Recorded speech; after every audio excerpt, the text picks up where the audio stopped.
原來咧有好多人都想知道喺澳門做自媒體咧究竟點樣先可以變現。咁咧我就同大家分享下我喺自媒體上面每個月變現2000到3000左右嘅經歷啦。咁首先我想講咧，如果你冇一個好嘅產品同埋服務嘅話咧，其實係非常之難變現嘅，因為流量等於金錢嘅時代咧，而家早就已經過咗去啦。咁調翻轉，如果你有產品同服務嘅話咧，只要你持續喺自媒體上面輸出價值啊，解決你客戶嘅問題，再喺佢哋足夠信任你嘅時候提出一個 offer 嘅話咧，咁大概率都係會成功嘅。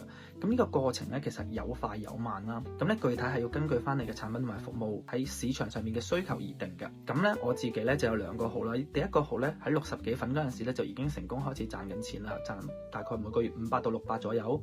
另外一個號咧要到1萬粉先開始賺錢㗎。所以咧其實係每個賽道都唔同嘅，千祈唔好氣餒同埋灰心。